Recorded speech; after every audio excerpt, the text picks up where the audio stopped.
ನೋಡ್ರಪ್ಪ, ನೋಡ್ರಯ್ಯ, ಹುಡುಗಿ ಮೇಲೆ ಕಣ್ಣು ಹಾಕಿದ್ದು ಅಲ್ದೆ ಕೇಳಕ್ ಬಂದ ನನ್ನ ಮಗನ ಹೆಂಗ ಬಡಿತಾವ್ ನೋಡ್ರಯ್ಯ.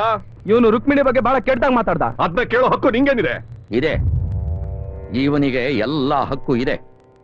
ಯಾಕಂದ್ರೆ ಇವನು ಈ ಊರಿನ ಪಾಳ್ಯಗಾರ ಸೂರ್ಯನಾರಾಯಣನ ಏಕೈಕ ಪುತ್ರ ಕೃಷ್ಣ.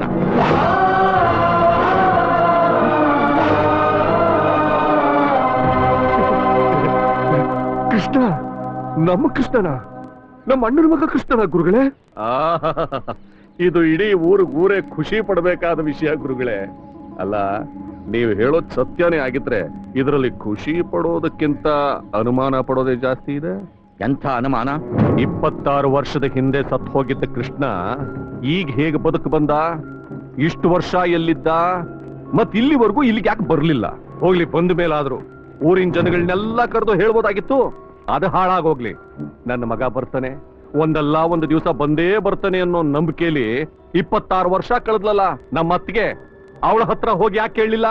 ಮತ್ ಈಗ ಯಾಕೆ ಮೌನವಾಗಿದ್ದಾನೆ? ಸ್ವಾಮಿ, ಅವ್ನ ಇಷ್ಟು ವರ್ಷ ಯಾಕೆ ಬರ್ಲಿಲ್ಲ ಅಂತಂದ್ರೆ, ನೀನು ಮಧ್ಯ ಬಾಯಿ ಹಾಕ್ಬೇಡ. ಈವರೆಗೂ ನಿನ್ಗೂ ಯಾವ ಸಂಬಂಧನೂ ಇಲ್ಲ. ಇದು ನಮ್ಮನೆದು, ಊರಿಂದು ವ್ಯಾಜ್ಯ. ಜಾಗ ಖಾಲಿ ಮಾಡೋ ಇಲ್ಲಿಂದ, ಹೋಗ ಇಲ್ಲಿಂದ. ಅಲ್ಲ,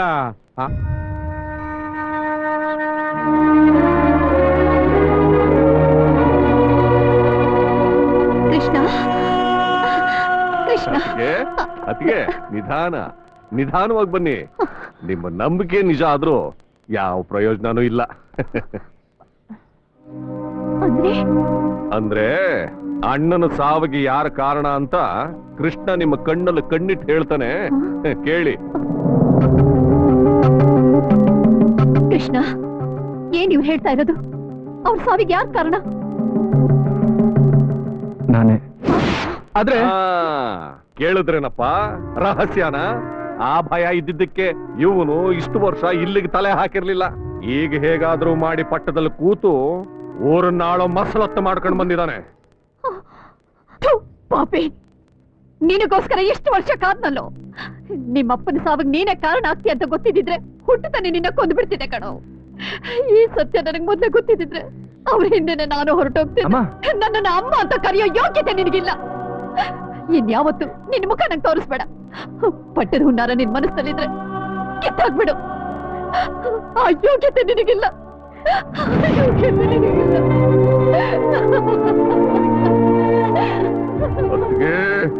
ಇವನನ್ನ ಊರಿನಿಂದ ಬಹಿಷ್ಕಾರ ಮಾಡೋದೇ ಸೂಕ್ತ ಅಂತ ನಾನು ಹೇಳ್ತಾ ಇದ್ದೀನಿ.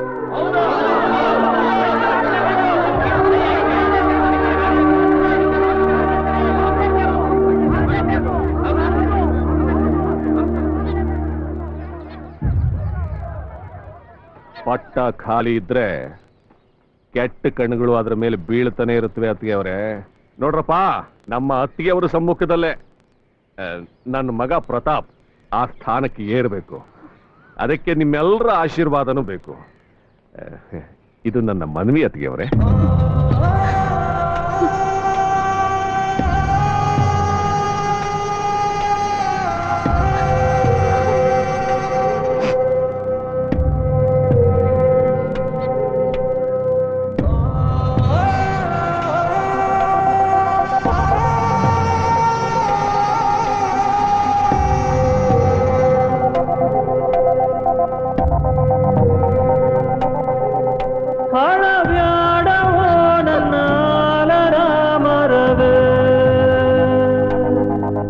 ಬಿರುಗಾಳಿಗೆ ಬೆಲೆಯೇತಕ್ಕೆ ಕೊಡುವೆ.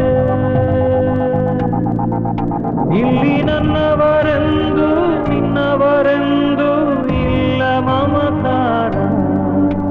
ಇದು ಕಲಿಯ ಕಾಲ, ಸತ್ಯದ ಮೇಲೆ ಸುಳ್ಳಿನ ಅಧಿಕಾರ.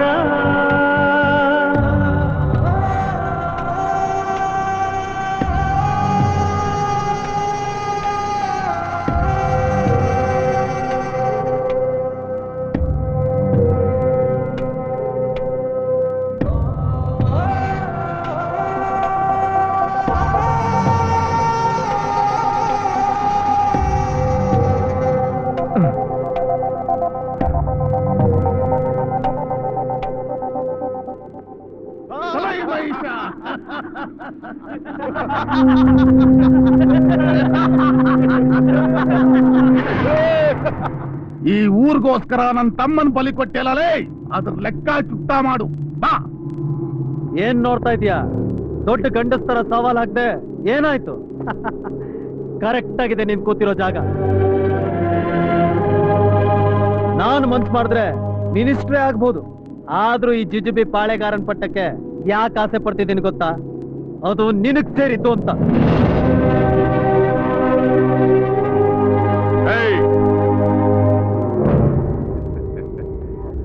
ನೀನು ನಮ್ಮ ಮುಂದೆ ಬಚ್ಚಾಕಣ. ನಮ್ಮಂತ ಬಲ ಪ್ರಬಲರನ್ನ ನೀನ್ ಹೇಗ ಮಟ್ಟ ಹಾಕ್ತೀಯ? ಮಹಾಭಾರತದಲ್ಲಿ ಶ್ರೀಕೃಷ್ಣ ಪರಮಾತ್ಮ ಒಬ್ಬನೇ ಬುದ್ಧಿವಂತ ಆಗಿರ್ಲಿಲ್ಲ, ಶಕುನಿನೂ ಬುದ್ಧಿವಂತನೇ.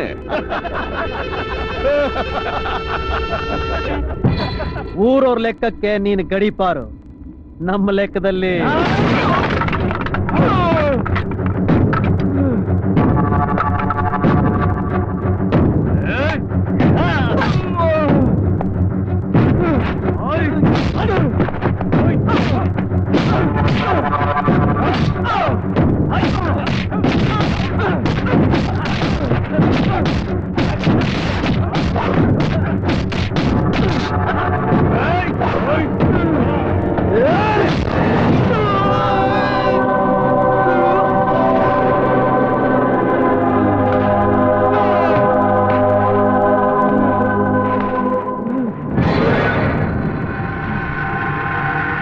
ಕೃಷ್ಣ, ಈಗ ನಿನ್ನ ಪಾಲಿಗೆ ಉಳಿದಿರೋ ಆಸ್ತಿ ಅಂದ್ರೆ ಈ ಕಟು ಸತ್ಯ ಒಂದೇ. ಸಾಯೋದಕ್ಕೂ ಮುಂಚೆ ಸರಿಯಾಗಿ ತಿಳ್ಕೊಂಡು ಸಾಯಿ, ನಿನ್ನ ಆತ್ಮಕ್ಕೂ ಶಾಂತಿ ಸಿಗ್ಲಿ.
ನಮ್ ಸಪ್ತ ಈಡೇರ್ಬೇಕಂದ್ರೆ ಆ ಸೂರ್ಯನಾರಾಯಣನ ಮುಗಿಸ್ ಬಿಡ್ಬೇಕು.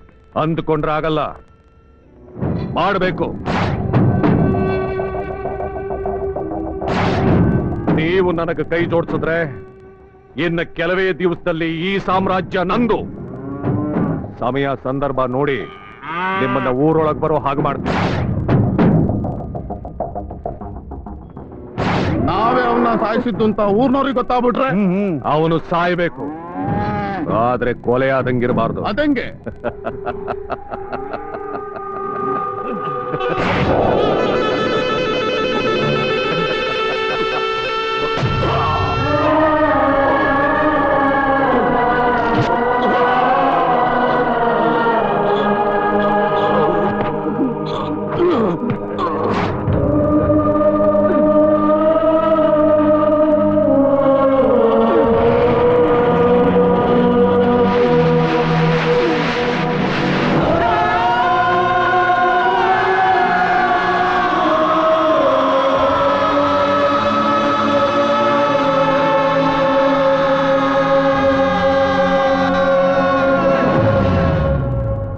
ಏನ್ ನಾಯ್ಕರೆ, ಇಷ್ಟೊಂದು ಹೊಡೆದು ಕೆಳಗೆ ಹಾಕಿದ್ರು ಕೊಸರಾಡ್ತಾವನೆ.